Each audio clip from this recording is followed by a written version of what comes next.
नमः सिद्धेभ्यः।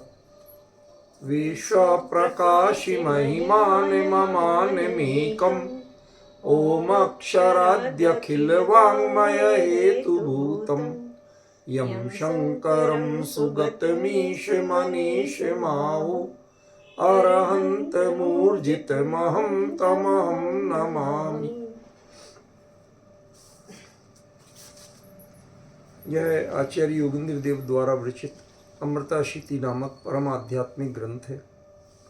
इसमें 24वां छंद अपना चल रहा है। कुल 80 छंदों का ये ग्रंथ है और अभी तक मेरे ख्याल से 80 घंटे तो कम से कम व्याख्यान हो गए होंगे, ज़्यादा हो गए। और अभी हम 24वें छंद पे पहुँचे। 125 घंटे व्याख्यान हो चुके हैं और अभी हम 24वें छंद पे पहुँचे हैं। मतलब एवरेज एक छंद में 5 घंटे लगे अपने को। अब देखो, जब पूरा होना होगा, जब उसकी योग्यता होगी तब होगा।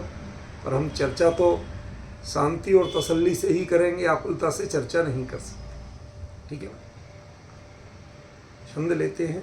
ज्वालायमान मदनानल पुंज मध्ये विश्वं कथं क्वथति कोऽपि कुतूहलेन तस्मिन्नपीह संसौख्यमयीमिमानीम् अध्यासते मुन्तिवरासं ताप्रसादात्। बहुत महत्वपूर्ण चर्चा है। एक एक शब्द अपने आप में बहुत ही मननीय है।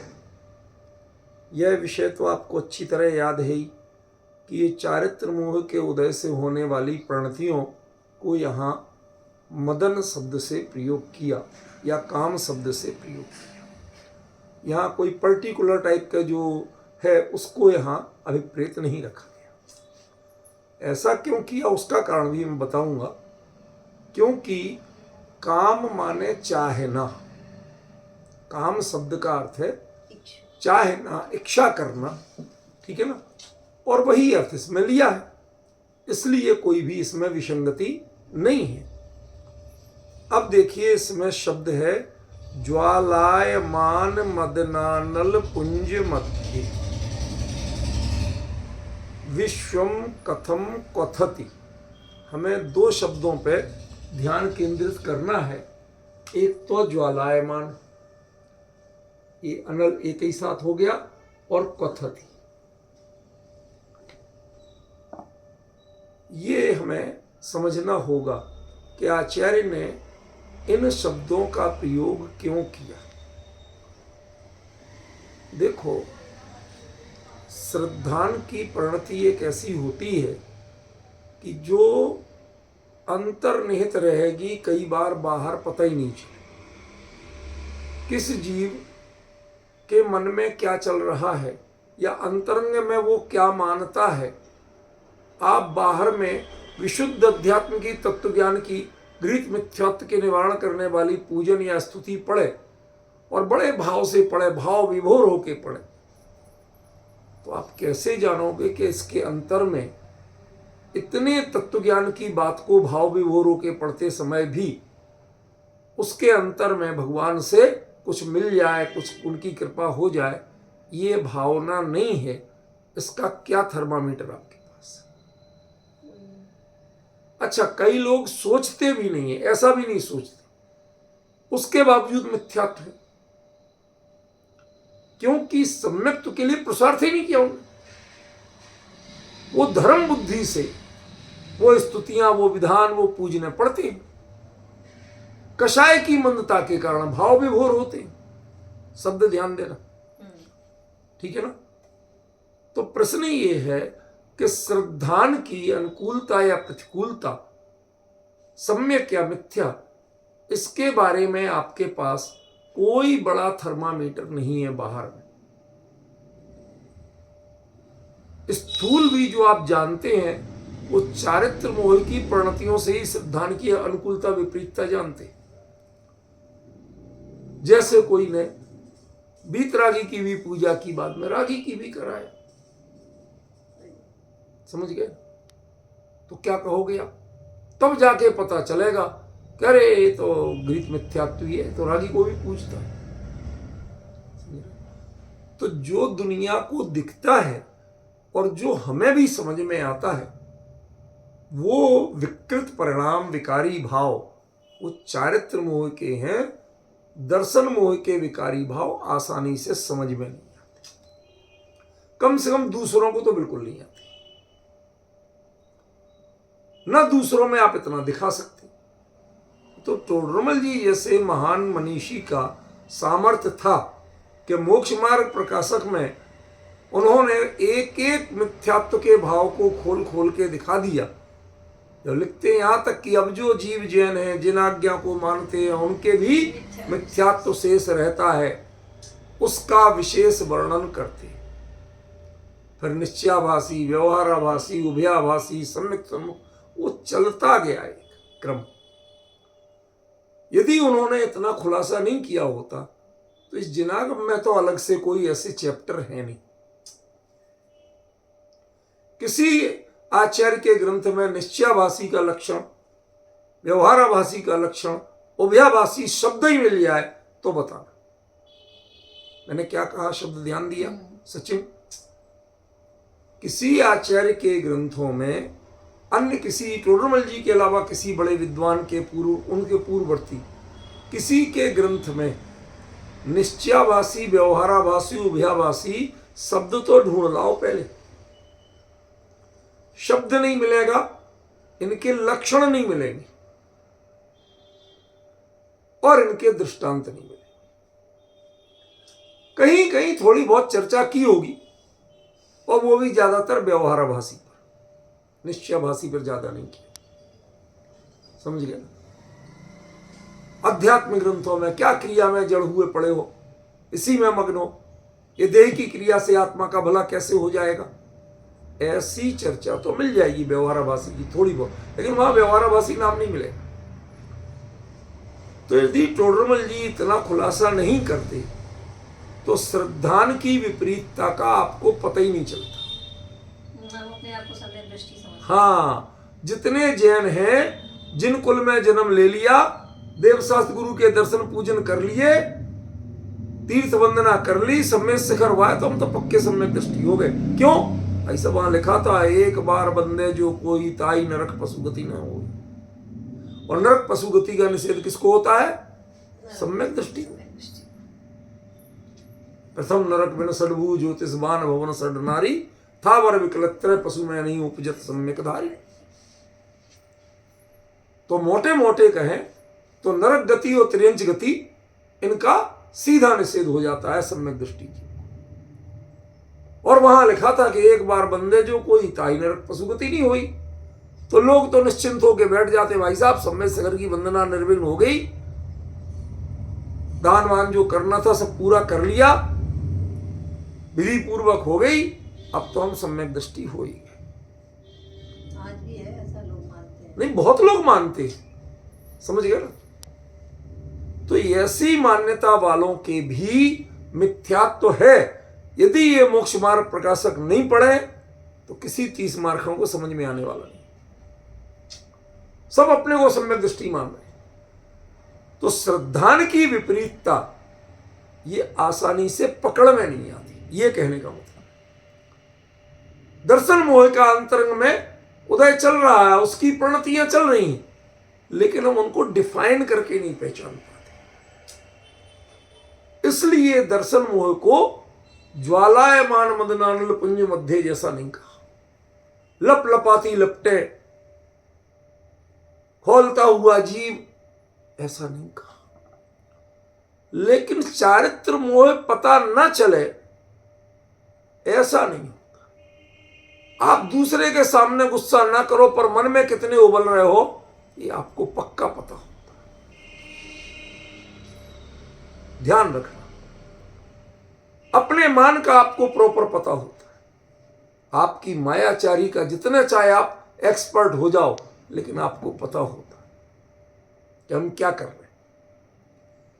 आपका लोभ कहां जा रहा है वो भी आपको पता होता है। समझ रहे हैं? तो क्रोध, मान, माया, लोभ, जो कषाय या चारित्र मोह की परिणतियां हैं, हास्य रति अरति आदि, इन सब का आपको पता होता है, बिल्कुल स्पष्ट फीलिंग होती है, इनमें कोई डाउट नहीं। कभी भ्रम होता है रूपल में कि मैं आज टेंशन में हूं क्या खुश हूं? पक्का पता होता है ना। यही तो कह रहे हो, और क्या कह रहा हूं। इतनी देर से एक ही बात तो समझा रहा हूं कि दर्शन मोह की जो परिणति है, जो प्रभाव है, उसको यह जीव आसानी से डिफाइन नहीं कर पाता, पहचान नहीं पाता, अन्य से भिन्न नहीं कर पाता। लेकिन चारित्र मोह की परिणति ये प्रॉपर समझता है, प्रति समय इसके ज्ञान में, संवेदना में वर्तती है। समझे? और समस्या कहां होती है विजय जी भाई साहब? समस्या वहां होती है कि जो सम्यक श्रद्धानी है, सम्यक दृष्टि, सम्यक श्रद्धानी है, लेकिन अविरति, तो उसके श्रद्धान में तो पक्का पड़ा हुआ है कि ये सब गड़बड़ है। लेकिन चारित्र मोह के उदय से चरित्र मोह वसलेस न संयम, वो तो है ही ना, गड़बड़ी तो है ही। अब क्या करे? तो उसे उस समय जब तेज गुस्सा आता है, तो उस समय उसे संवेदना गुस्से की रहती है कि नहीं रहती, कि ज्ञायक की रहती? होती है ना। मान करे तो मान की रहती है कि नहीं रहती? और कोई तुम्हारी बड़ी प्रशंसा करे, स्तुतियां पढ़े, अरे साहब क्या गजब पंचकर्णक करवाया, अरे साहब क्या गजब प्रोग्राम करवाया, आनंद आ गया, ऐसा तो हमने आज तक देखा ही नहीं था। यदि ऐसी बातें हो जाए तो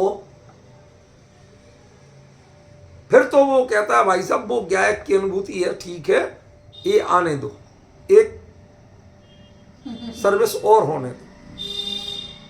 समझ गया? वो अगली दान की राशि लिखवाने को तैयार हो जाते हैं। यदि इतना सम्मान देते हो तो अगला प्रोग्राम का वो भाई साहब बता देना, हमें और देने के भाव। वो भाव काय के हैं? मान के पोषण के भाव है असल में, और बाहर में दिखावा होता है दान का। समझ रहे? ये निरंतर बनी हुई है ये संवेदनाएं, किसकी?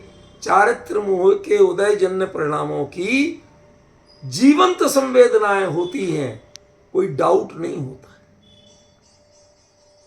डाउट इसे कहते हैं कि रूपल बहन सांस ले रही हो कि नहीं, लेके देखो जरा, कहीं बीच में बंद तो नहीं हो गई थी? अच्छा, पता था थोड़ी देर पहले मेरे पूछने के पहले कि सांस ले रही हो कि नहीं ले रही हो? ले रही थी, ये बात दूसरी है, लेकिन पता था? पता कहां था, वो तो चलती रहती है। समझ रहे कि नहीं समझ रहे? ऐसे ही कई परिणतियां चलती रहती, लेकिन हम उनको नोटिस नहीं करते। ये आंखों की पलक झपकती कि नहीं झपकती आपकी? कहीं ऐसी तो नहीं फिक्स हो गई है? झपकती है ना? अभी झपका के देख ली, नहीं वाकई में झपकती। लेकिन जब मैंने कहा उसके पहले पता था, और उसके पहले के 5 मिनट में कितनी बार झपकाई थी? झपकाई थी कि नहीं झपकाई थी, यही नहीं पता। हाँ, अभी आपने कहा तो झपका के देख लिया, झपकती तो है। ये जो कई संवेदनाएं, हृदय धड़कता है कि नहीं? अरे कोई घटना हो जाए और जोर से धड़क जाए तो पता चलता है, वरना वो 1 मिनट में कितने बार धड़क रहा था कि नहीं धड़क रहा था, पता था? कोई नोटिस करता है? समझ रहे हो कि नहीं? माने कई परिणतियां जीव के चलती हैं, कई गुणों का परिणमन जीव के होता है, पर हम उनको नोटिस नहीं लेते। लेकिन चारित्र मोह के उदय से जो परिणाम होते हैं, उनको हम प्रॉपर नोटिस लेते हैं। हर किसी को पता होता है, हर कोई उसको अच्छी तरह जानता है, हाँ भाई ये बात हो गई। और चीज जाने चाहे नहीं जाने, चारित्र वाली फटाक से जानता। समझे? कोई 1 घंटे बढ़िया तत्व चर्चा करे, उसका ज्ञान, उसका क्षोभसम, उसको समझाने की शैली, उसके विश्लेषण का तरीका, आप जितने चाहे प्रभावित होते रहो, कुछ भी करते रहो, लेकिन वो यदि 2 मिनट गुस्सा हो ले तो आपको याद अकेला गुस्सा है। वो पूरे 1 घंटे की तत्व चर्चा बट्टे खाते में चली जाएगी। अब आप तत्व के ग्राहक हो, तत्व जिज्ञासु हो, तत्व पिपासु हो, ये सारे विशेषण अपने लिए लगाते हो। हमें तो नहीं लगता कि ऐसे हो, क्योंकि 1 घंटे की तत्व चर्चा तो बट्टे खाते में गई और 1 मिनट का गुस्सा आपको याद रह गया। होता है कि नहीं होता है? पहले ये बताओ। तो हमारे अभ्यास में चारित्र मोह के उदयजन्य विकारी भाव, उनकी संवेदना निरंतर बनी रहती। इसलिए आचार्य देव ने यहां शब्द प्रयोग किया प्रेजेंट कंटिन्यूअस का, ज्वालायमान, अकेले अग्नि नहीं कहा, जलती हुई, लपलपाती हुई, 1 सेकंड को कम नहीं हुई। सच बताइए, आपकी पर को जानने की जो वृत्ति है वो कब कम हुई? विषय बदले, शब्द ध्यान देना विजय जी, विषय तो बदले हमने, लेकिन वासना बदली क्या? वासना माने ज्ञेय को जानने की इच्छा, और दूसरे अर्थ में मत लेना, नहीं तो अभी आप कहीं का कहीं लेके पहुंच जाओ। डर लगता है ज्ञानियों से, अज्ञानियों से उतना डर नहीं लगता, ज्ञानियों से ज्यादा डर लगता। समझे? सुनो ध्यान से, जितनी हमारे लिए जानने से तकलीफ नहीं है, जितनी उसकी वासना से तकलीफ है। तुम जानते हो यहां तकलीफ की बात नहीं है, लेकिन जो जानते हो वो जानना चाहते हो। क्या जानना चाहते हो? क्या जानने की इच्छा है? विषय बदलते रहते हो, लेकिन वासना नहीं बदलते हो। सुबह सुबह मंदिर में भगवान के प्रक्षाल पूजन के भाव रहते, घर आके भोजन के भाव रहते हैं, दिन में कमाई के भाव रहते हैं, शाम को फिर भोजन के भाव होते हैं, फिर थोड़े घूमने फिरने के भाव होते हैं, फिर अपने तत्व चर्चा में बैठने के भाव होते हैं, उसके बाद सोने के भाव हो जाते हैं। समझ गया? वो 1.25 लाख रुपए तोला वाला सोना नहीं कह रहा हूं। अरे समस्या है विजय जी, मैं क्या करूं? इन बनियों को सोना बोलते ही पीला नजर आता है और कुछ नहीं। इसलिए कहा मैंने, तो जो शब्द कह रहा हूं रूपल बहन, बहुत सावधानी से सुनना।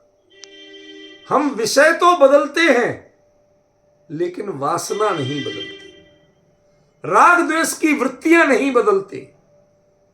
ज्ञान का ज्ञेय पलटते हुए भी हमारे पल्ले में क्या रहता है कि हमारे अंदर राग द्वेष की आग वो जलती ही रहती है। 3 लोक के नाथ की पूजन करते हुए भी जलती है, भोजन करते हुए भी जलती है, और जब आप बिल्कुल शांत दिखते हो सोते हुए तो भी नींद में जलती और जलाती है। ये ऐसा अग्नि पुंज है, ऐसी अखंड ज्योत नहीं है, अखंड भट्टी है। क्या शब्द प्रयोग किया सचिन? ये ज्योत नहीं है। कई लोग जलाते ना अखंड ज्योत भगवान के आगे, यहां पर अखंड ज्योत इतने साल से चल रही, उस सब की बात नहीं कर रहे। ये तो अखंड भट्टी है, जिसमें जो चीज जाए वो जल जाए, जल नहीं जाए तो खौल तो जाएगी। जो आग को बुझाता है वो पानी भी इसमें जाए तो खौल जाए, बुझा नहीं पाए। क्यों? बीच में बर्तन लगा रहता। पानी से आग बुझती है, ज्ञान से ज्ञेय की लिप्सा शांत होती है। बिल्कुल पैरेलल बात चलेगी। पानी से आग बुझती है कि नहीं, ऐसे ही जानने से ज्ञेय की इच्छा शांत होती है कि नहीं होती है आपकी। एक जान लिया, दूसरा जानेंगे, तीसरा जानेंगे, समझ रहे ना। ये इसीलिए मैंने कहा विषय बदलते हो आप, वासना नहीं बदलते। आचार्य ने प्रश्न चिन्ह खड़ा किया है वासना पर, विषय पर नहीं किया। ज्ञेय को अपराध नहीं कहा, पर जो आपकी जिज्ञासा वृत्ति है, कौतूहल वृत्ति है, उसे अपराध कहा असली। समझे। अनादिकाल से इस जीव ने ज्ञान के विषय तो बदले, समझदार हो गया जितना, उसमें इतना तो करता है। सुबह सुबह भाई लाख बात छोड़ के इस टाइम से पहुंचेंगे मंदिर में, भगवान का प्रक्षाल करेंगे, पूजन करेंगे, चिंतन करेंगे, जाप देंगे, सामयिक करेंगे, सब बिल्कुल शांत शांत शांत। लेकिन उसमें जब मनपसंद बात आती है तो आपके स्वरों में कुछ टेम्परेचर बढ़ता है कि नहीं, कुछ उछाल बढ़ता है कि नहीं बढ़ता है।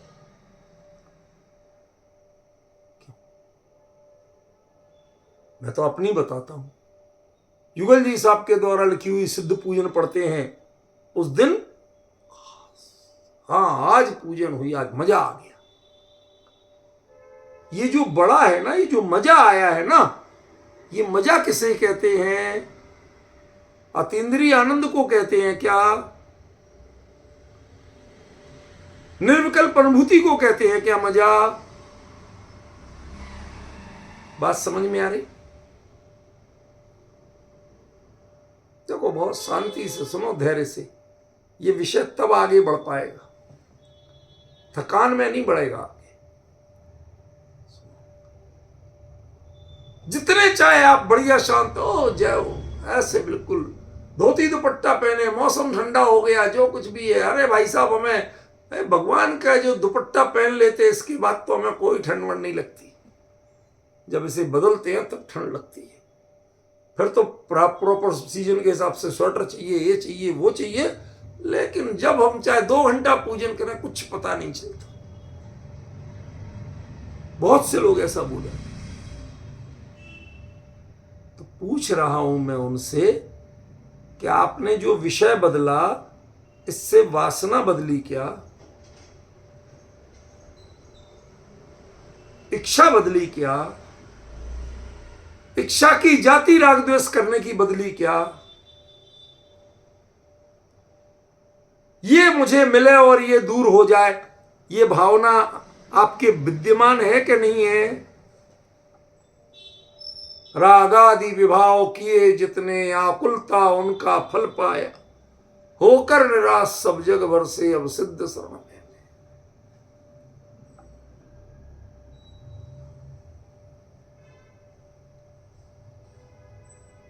ये पंक्तियां क्या बताती हैं? आपने हाथ तो जोड़ दिए विजय भाई, लेकिन आप फंस गए। क्या ये पंक्तियां क्या बताती हैं? होकर निराश, जब तक हमारी जुगाड़ चली, जब तक हमारा जोर चला, तब तक तो हम जगत के पास गए, भगवान के पास नहीं आए, सिद्ध शरण में नहीं आए। और जब इंद्रियों ने साथ देना बंद कर दिया, परिवार वालों ने बात सुनना बंद कर दी, बिजनेस में हमारे कोई चलती नहीं, होकर निराश सब जग भर से अब सिद्ध शरण में।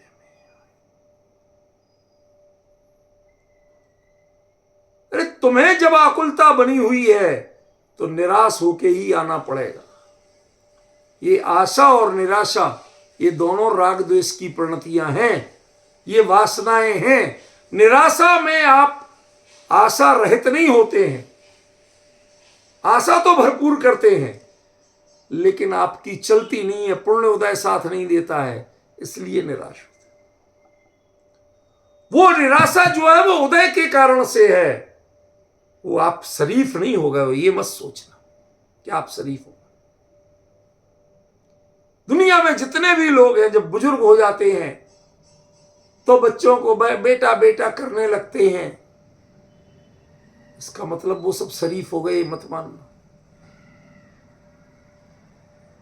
अब वो अपने आप को असमर्थ पाते हैं, कुछ गड़बड़ बोलोगे तो पिटोगे, और इसलिए नहीं करते हैं कई लोग। तो मैं क्षमा करना शब्दों को, मैं जरा दृष्टांत में थोड़ा सा कमजोर हूं, स्पष्ट कह देता हूं। तो ऐसे ही हमने जब भगवान के सामने खड़े हुए और धन्य हो प्रभु धन्य हो ऐसे करके गाने लगे, उसमें हम शब्द तो अच्छे बोल देते हैं, जैसे बुढ़े लोग बच्ची को बेटा बोल देते हैं, शब्द तो अच्छे बोल देते हैं, लेकिन अंदर का अभिप्राय उतना अच्छा नहीं कर पाते। इसी प्रकार भगवान के सामने आप शब्द तो बहुत अच्छे बोल देते हैं, लेकिन अपना अभिप्राय उतना पवित्र नहीं कर पाते। अभिप्राय में वही बना हुआ है, ज्वालायमान मदना नलपुंज बद्धे, आपकी वांछा बनी हुई है, आपका गेय लुब्धता बनी हुई है, आपको गेय की जिज्ञासा बनी हुई है। समझ रहे कि नहीं समझ रहे? आचार्य ने कहे क्या दिया रूपल बहन, जरा विचार तो करो। तुम जब तक वास्तव में तुम्हें ज्ञान के साथ प्रतिक्रिया होना बंद नहीं हो जाएगी, तब तक तुम जितने चाहे शांत बने रहो। ध्यान रखना, जो जितना शांत रहेगा लेकिन अंतरंग में शांत नहीं है, बाहर में जितना शांत रहेगा उसकी प्रतिक्रिया उतनी खतरनाक होगी। क्या कहा विजय भाई साहब? जो एकदम बक देता है वो आदमी उतना खतरनाक नहीं होता। लगता है सीधे मां बहन पे उतर आए, लगता तो है बहुत छोटा आदमी है, अरे उसमें पेशेंस ही नहीं है, जितनी थी निकल गई, आगे तो सोडा वाटर की बोतल रहेगी खाली, जितना चाहे हिला लो कुछ नहीं होता, सारी गैस निकल गई। तो जो बकझक लेते हैं, कषाय की अभिव्यक्ति कर लेते हैं, उनकी कषाय उतनी खतरनाक नहीं होती। पर जो ऊपर से बहुत शांत दिखते हैं लेकिन कषाय भाव में ही विद्यमान है, समता भाव में विद्यमान नहीं है, नहीं पहुंच पाए, तो उनके ज्ञानी कहते हैं तेरे अंदर कषाय की आग, राग द्वेष की आग, गेय लुब्धता की आग, ये भट्टी की तरह जल रही है। सबसे खतरनाक लोग होते हैं वो जो ऊपर से शांत दिखते हैं। क्यों? क्योंकि जो प्रतिक्रिया नहीं देते ज्यादा, लेकिन अंदर में राग द्वेष की वृत्तियां विद्यमान हैं, उनका ज्ञान अधिक षड्यंत्रकारी होता। क्या कह रहा हूं? इस विषय को समझे बिना बाबूजी आज ये विषय समझ में नहीं आएगा। विजय जी, जो आचार्य ने कहा उसका मर्म समझ में नहीं आएगा। जितने हम शांत दिखते हैं हमारी लालसा उतनी ही बड़ी होती है। समझ में आया ना? ऐसे समझना विजय जी कि एक चतुर बनिया ससुराल गया, तो ससुराल में सासू मां ने उसको 5100 रुपए का लिफाफा तिलक में दिया। ध्यान से सुनना बात को मेरी। तो बीवी भी साथ में थी, तो बीवी तो आखिरकार उसको ही लगता कि मेरे बापू के 5100 रुपए गए, वो जिंदगी तुम्हारे साथ बिता रही है, लेकिन बापू तो बापू ही रहेगा उस जगह, तो उसका वोट बापू को ही जाएगा, मां को ही जाएगा, मायके को ही जाएगा, वहां वो तुम्हारी नहीं होती। समझे ना? तो इसने कहा सासू मां मुझे बिल्कुल अच्छा नहीं लगता जब आप मुझे लिफाफा देती। क्या मैं आपका बेटा नहीं? क्यों देती है मुझे लिफाफा? तो पत्नी एकदम खुश हो गई, वाह ऐसे ही चाहिए था मुझे। तो उसने अगला जो स्टेप लिया वो बड़ा जादू की तरह था। धीरे से लिफाफा खोला, रुपए निकाल के जेब में रखे और लिफाफा का देखो सासू मां आगे से लिफाफा मत देना। विजय जी को अब समझ में, अब उनके मुस्कान आई। समझे? तेरी शराफत के अंदर तेरी लालसा मिट गई है, ये भ्रम मत पाल लेना।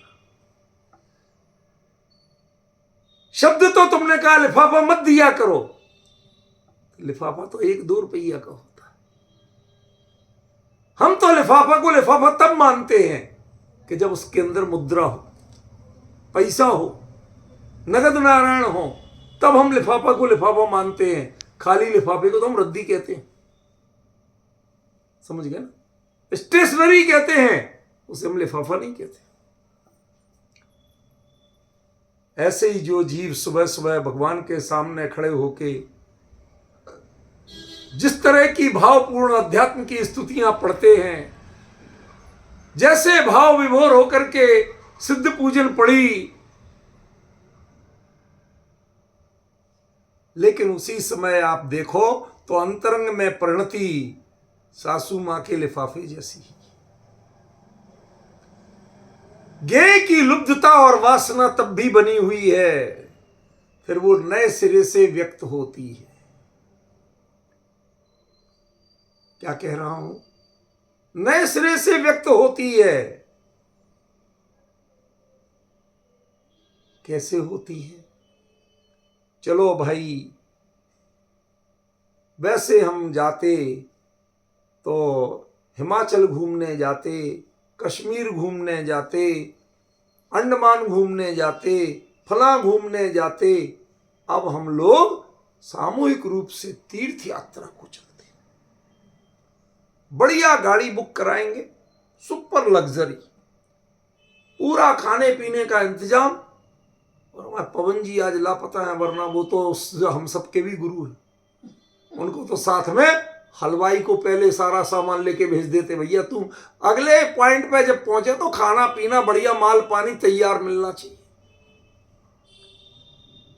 हम अलग आते हैं, तू अलग पहुंच, अलग गाड़ी से पहले से पहुंच के तू ये काम कर, हम जब तक वंदना करके आए सब टिप टॉप तैयार मिलना चाहिए। तो बताइए, वो पूजन करते समय, पहाड़ की वंदना करते समय, आपके इस ओर से जो दूसरा व्यक्ति है वो कह रहा है भाई साहब ये तो शुद्ध भोजन बनवाना है, यहां पर तो व्यवस्था है नहीं, यहाँ के भोजनशाला में हम नहीं करते, तो वो तो आपको आकुलित दिख रहा, शब्द ध्यान देना, आकुलित दिख रहा। और पवन जी हमारे निराकुल दिख रहे, भाई साहब वो तो अपना बढ़िया, उसको सुबह ही कह दिया था और सब बना के रखेगा, A1 रेडी मिलेगा। मैं पूछना चाहता हूं कि आपकी निराकुलता में वासना मिटी क्या? आपने बनाने संबंधी आकुलता नहीं की, लेकिन खाने संबंधी तृष्णा मिटी क्या?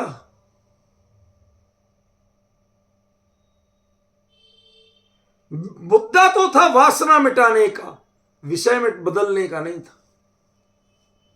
हमारी वासना नहीं बदल रही है, विषय बदल रहे।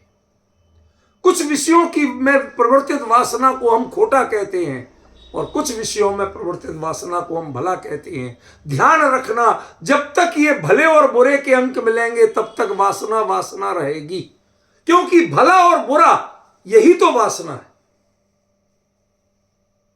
राग और द्वेष यही तो वासना है, यही तो खतरनाक काम।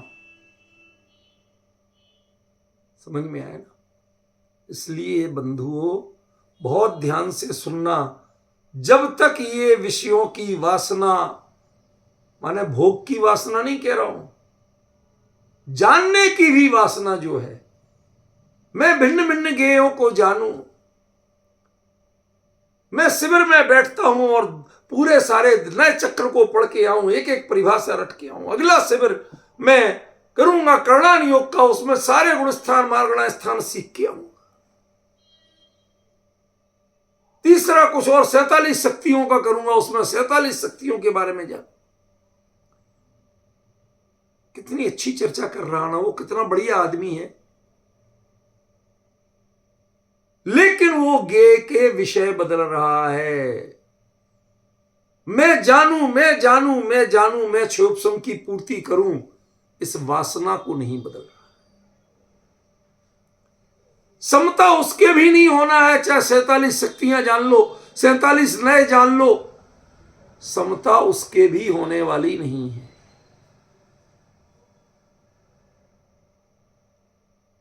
सब में शिखर की 3 लगातार वंदना कर लो, समता उसके भी होने वाली नहीं। ये बड़ी विचित्र स्थिति है। हमारा मन कहां जाता है हम पकड़ नहीं पा रहे। गुरुदेव ने प्योर तत्व ज्ञान सिखाया, अंदर चिंतन करने में सारा उपयोग लगाओ, सारा श्रम लगाओ। एक तत्व का चिंतन, तत्व की चर्चा, ऊंडे ऊंडे उड़े थी, अंदर में उतरने की कोशिश कर। हमने उन्हीं को क्या कर दिया, नए नए म्यूजियम बनाओ, नए नए आडंबर करो, इतनी आडंबर, इतने लाखों करोड़ों की एक भैया कहां, क्यों इनमें उलझ रहे हो विजय जी भाई साहब? किसको याद दिलाओगे, किन किन चीजों की याद दिलाओगे? एक तो काम ऐसा करो जिसमें गुरुदेव का योगदान याद आए, गुरुदेव का जीवन याद आए, गुरुदेव ने जो किया वो याद आए। एक तो काम ऐसा करो। उन्होंने कोई म्यूजियम नहीं बनवाए थे, उन्होंने कोई लाखों करोड़ों की पेंटिंगें नहीं लगवाई थी, उन्होंने तो समय सार हृदय में, हर किसी के हृदय में बिठाया था। सुबह उठो तो समय सार पढ़ो, शाम जो सोने के पहले समय सार पढ़ो, दिन में कोई चर्चा हो, कहीं का विषय हो, भाई साहब हम तो गुरुदेव में हूं ज्ञायक्षु, तुम हमसे क्रोध की अपेक्षा मत करो, हूं ज्ञायक्षु। इसके लिए किसने प्रयास किया? आज बिल्डिंगों की भव्यता होती गई, लेकिन भावों की भव्यता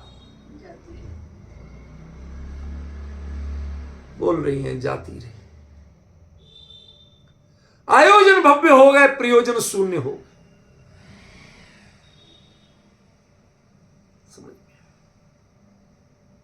इतनी रूटीन स्थिति हो गई है प्रतिष्ठाचारियों को, तो जैसे बठर पड़ गए। बठर, बठर समझते हो? समझते हो ना? हाँ, बठर पड़ गए हैं।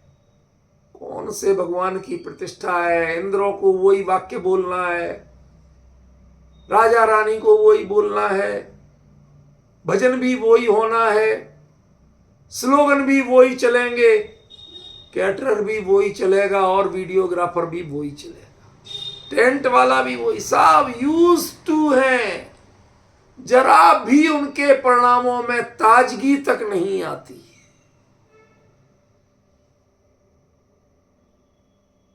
बड़ा विचित्र प्रयोग है। वधू खबर छ, सब पता है क्या होने वाला है। अरे जब तेरे भाव नहीं बदले तो भाव बदलने की प्रक्रिया कैसे मिटेगी? भगवान तो, प्रतिमा परमात्मा कब बनती है? 5 कल्याणक माने क्या? भाव परिवर्तन की विधि मिट जाए उसका नाम 5 कल्याणक है। तेरे तो अभी भाव ही नहीं बदल रहे हैं, भाव क्या बदलेंगे? बिल्कुल शांत है भाई साहब, हमें कोई आकुलता नहीं होती है, हर चीज फिक्स है। वो क्रमबद्ध नहीं मानता, उसके सबके ठेकेदार फिक्स है। और हम उसी आयोजन की भव्यता में मग्न हैं, पत्रिका की मग्न, उसमें मग्न है, टेंट और बैंड की भव्यता में मग्न है, लेकिन तत्व जो गुरुदेव ने दिया था,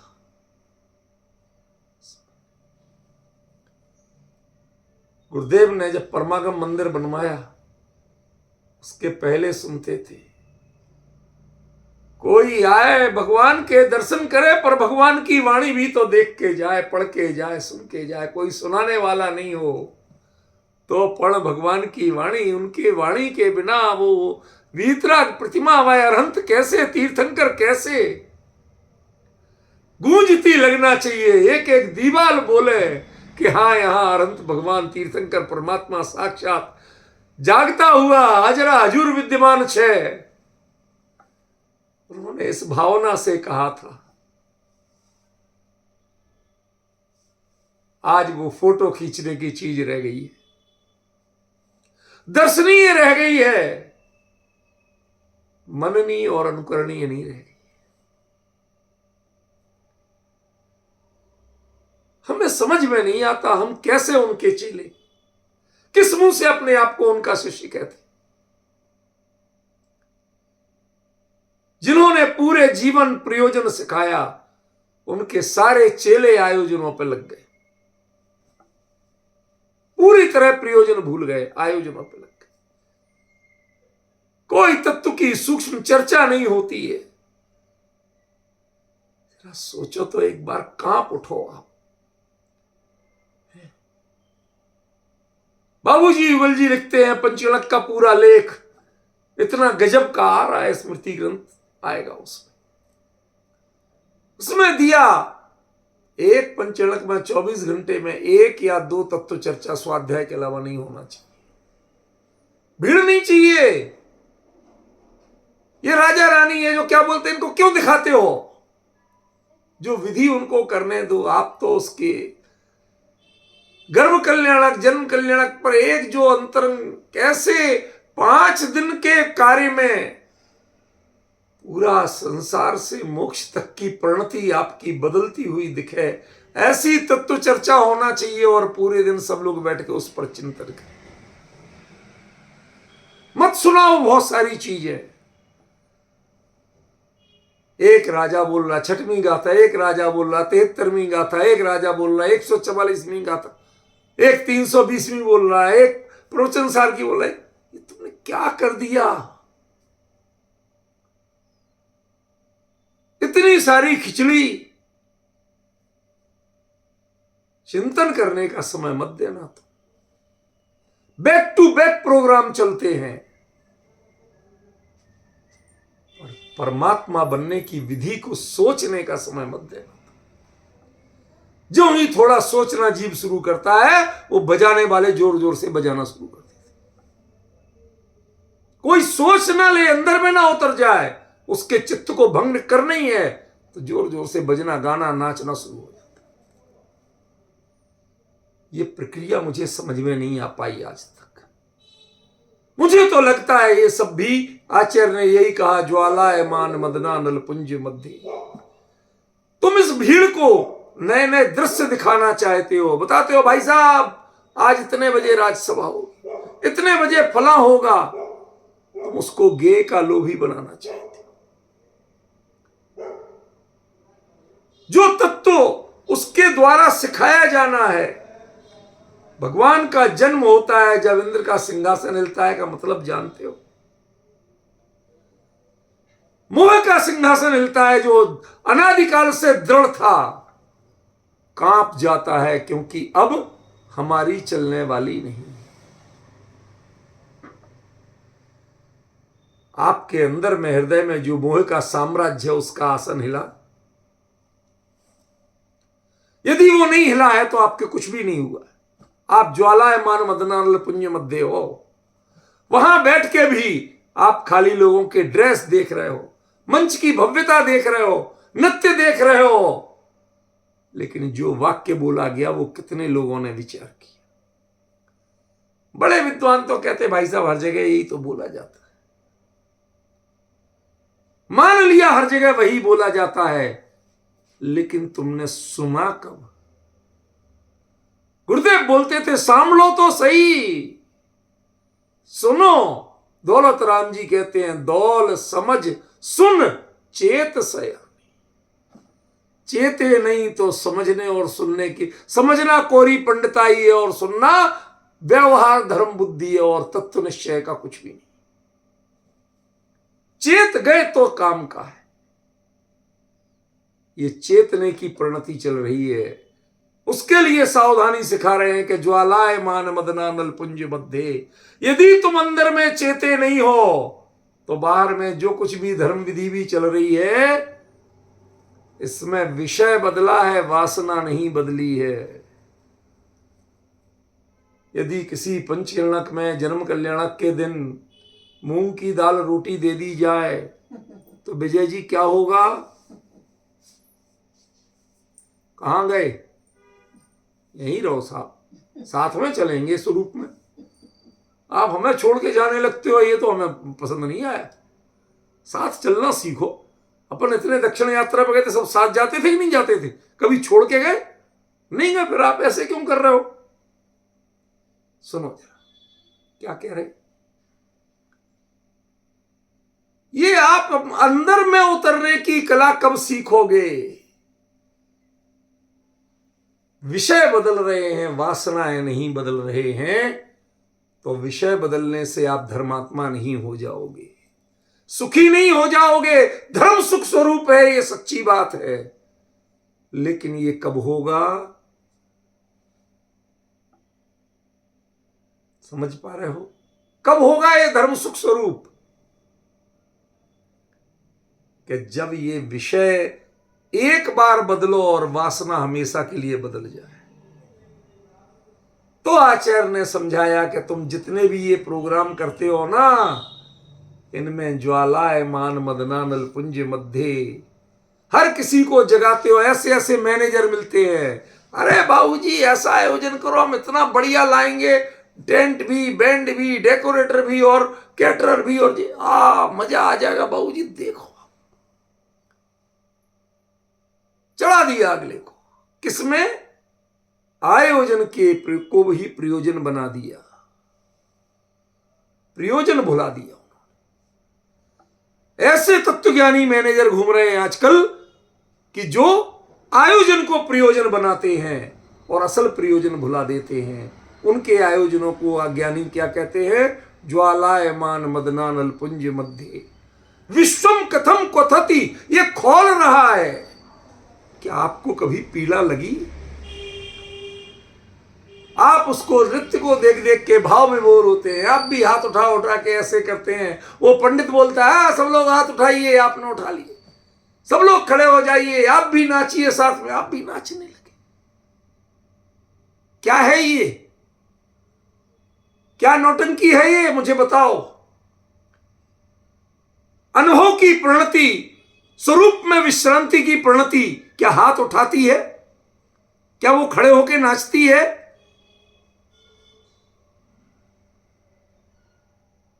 सारे 19 बार समय सार इसलिए पढ़ा था गुरुदेव ने।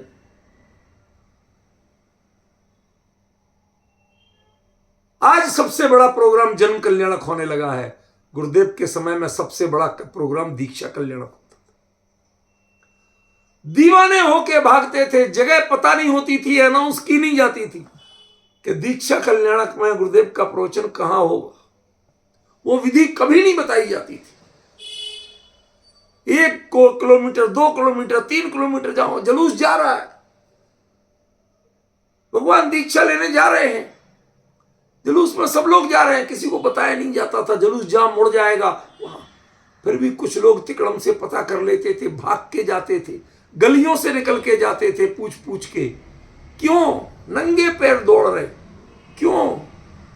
वहां माइक नहीं होता है, गुरुदेव के वचन सुनाई नहीं पड़ेंगे, आगे बैठ। जो वो अपूर्व अवसर पे बोलते थे, जैसा भाव विभोर होके बोलते थे, हमें तो वो सुनना है। समझ रहे हो कुछ विजय भाई साहब? ख्याल में पड़ रहा है? वो सबसे सुपरहिट प्रोग्राम होता था, सब उसके आकर्षण में जीते थे और जाते थे। आजकल जन्म कल्याणक के जुलूस, बैंड, कितने बैंड थे, कितने हाथी थे, कितने घोड़े थे, कितने ऊंट थे, सब त्रियंचों की गिनती होती है। त्रियंचों से महिमा होती है, भीड़ से महिमा होती है, भावों की महिमा खत्म होगी। समझ रहे ना? सारे मैनेजर त्रियंचों की भीड़ जुटा रहे हैं, बैंड वालों की भीड़ जुटा रहे हैं। कोई भी मैनेजर इस तत्व ज्ञान की गहराई को जगाने के लिए प्रयास नहीं करता। अरे वो प्रतिमा परमात्मा बन जाती है, लेकिन एक भी जीव मिथ्यात्वी से सम्यक्त्वी बनने को तैयार नहीं होता। ये कैसे परिणाम है? ये कैसे आयोजन है जिनमें प्रयोजन का पता नहीं? जरा विचार करो। उस जब प्योर आयोजन में आप रह जाओगे तो आचार्य की बात यही लागू होती कि तुम इसमें देखो, ये क्वथति, ये खोल रहे, जिसमें तुम्हें परम शांति जैसी दिख रही है। 144वीं गाथा समय सार पढ़ के बोल रहा है, हे सची तुम ये सुनो, आचार्य कुंद कुंद देव क्या फरमा रहे हैं सुनो। बोल तो यही रहा है, लेकिन चिंदी से बोल रहा है, समझ के नहीं बोल रहा। और सची भी जो उत्तर दे रही है वो चिंदी से दे रही है, समझ के नहीं दे रही है। दोनों के भावों में कुछ भी नहीं।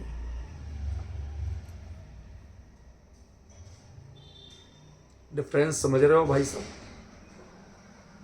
मैं चाहता हूं कि ये प्रोग्राम हो, लेकिन ये जो आडंबर है उसमें कहीं ना कहीं खोलता हुआ अनुभव करे।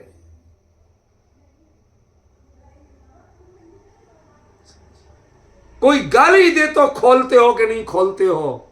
मैं पूछता हूं, जब समय सार की 144वीं गाथा कोई सुनाता तो तुम्हारे भाव उमड़ते क्यों नहीं है कि मैं जाके दीक्षा ले लूं? क्या करूंगा इस संसार में?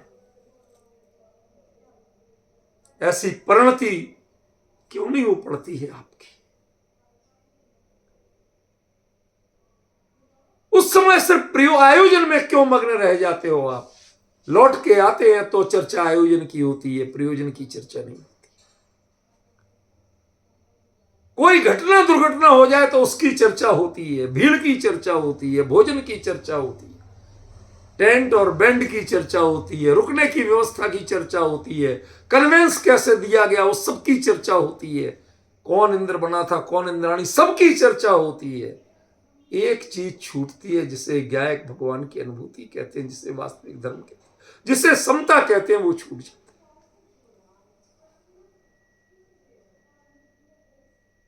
विजय भाई साहब, बहुत भावपूर्वक कह रहा हूं, हमारे यहां एक कहावत चलती है बुंदेलखंड में। वो कहते हैं, एक बार हम गए बराते गए मुलुआ की पाती, और ऐसो स्वागत भयो सभी को कसर रही जूता की। आपको व्यंग लग रहा हो, पर मर्म समझने की कोशिश कीजिए।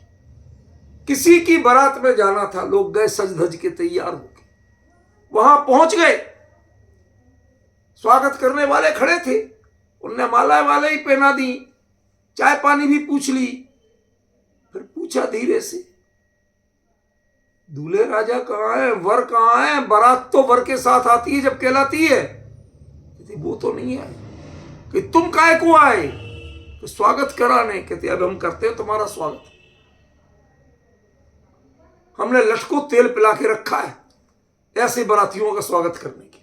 जो बिना वर के आएंगे उनका स्वागत, ऐसो स्वागत भयो सभी को कसर रही जूता की। जूते नहीं पड़े, बाकी सब हो गया।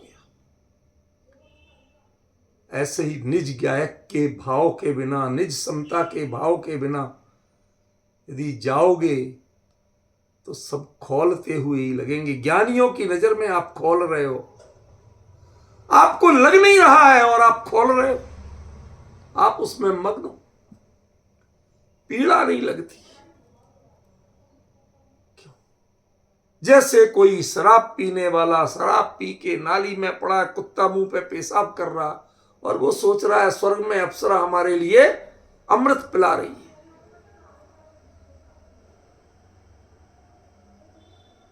उसकी परिणति बोल रही है वाह वाह मैडम जी थोड़ा और पिलाओ और पिलाओ। लेकिन ज्ञानी जो देख रहे हैं स्पष्ट चक्षु खोल के कि ये तो कुत्ते का मूत्र विसर्जन है जिसको तुम अमृत समझ के पी रहे हो और कह रहे हो मां देवी जी और पिलाओ, दया आती है तुम कहां पड़े हो। ऐसे ही विषयों की आग में जो जलते हुए तृप्ति का अनुभव करते हैं और कभी ऊब जाए तो विषय बदलते हैं लेकिन वासना नहीं बदलती। जब तक ये वासना जिंदा है तब तक ज्वालायमान मदना नलपुंज मध्य विश्वम कथम क्वथति कोप। आचार्य योगेंद्र देव ने क्या जादू कर दिया। वो कहते हैं कि भाई एक बार इस गे लिप्सा को तो ज्वालायमान मदना नलपुंज समझो और अपनी प्रणति को खोलता हुआ, कड़ाही में खोलता हुआ। जैसे लोग व्यंग करके बोलते हैं भाई साहब नरक में तो जीव जाए तो उसे पकोड़े की तरह तेल में तलते हैं। समझिए, कल्पना करो कि यदि ऐसा हो जाए कि आप साबुत के साबुत खोलते तेल की कड़ाही में गिर जाओ तो कैसा लगे? मजा आएगा? पूड़ी जैसा डांस करना, फूल के कुप्पा हो जाना, चलेगा? कल्पना करके रोम रोम कांप जाता है। दूसरों को खोलते देख के अपना हृदय कांपता है। आप सारे संसार को विषयों की आग में जलते देख के, ज्ञेय की लुब्धता में जल के देखते और तुम्हारा हृदय नहीं कांपता? यदि हृदय कांपे तो अगली दो पंक्तियां काम किए इस छंद की, और जब तक हृदय नहीं कांपे तब तक अगली दो पंक्तियां आचार्य कहते हैं हमने लिखी ही नहीं, भूल जाओ। इसमें यतिवरा का अर्थ क्या है? आप कल जब सुनेंगे तो आप नाच उठेंगे कि यतिवरा का मतलब ये होता है। मैंने अभी तक नहीं बताया। वो तो यतिवर को मुनिवर लिखा है, वो भूल जाओ। असली चीज कुछ और है। अध्यास्ते का मतलब क्या होता है वो आएगा आगे, कल आएगा, थोड़ा सब्र करिए। और प्रसादात का मतलब क्या होता है? हमें तो प्रसाद बढ़ जाए तो कुछ और समझते हैं। इन तीन शब्दों पे कल गौर करना। यतिवरा, प्रसादात और अध्यास्ते। ये कब लगेगा? अगली दो पंक्तियां कब आएंगी, उनका मर्म कब आएगा? कि जब आपके लिए ये जगत में जो जिज्ञासा वृत्ति है, कौतूहल वृत्ति है, ये जलती हुई आग जैसी नहीं लगे और अपनी प्रणति उसमें खोलती हुई जैसी नहीं लगे, जलती हुई नहीं लगे, छटपटाती हुई नहीं लगे। जब तक संसार शरीर और भोगों में ऐसी वृत्ति नहीं जगे तो उसको ज्ञायक की चर्चा सुनाने का लाभ क्या है? वो विरक्त होगा कैसे और मुनिवरों की ओर देखेगा क्यों? समझे? अब उसे लगा है यदि, तो कल बताएंगे कि जिसको ये संसार आग की भट्टी में खोलते जैसा लगता है, उसके लिए अगला एपिसोड क्या होता है, अगला सीन क्या होता है, वो चर्चा कल चलेगी। आज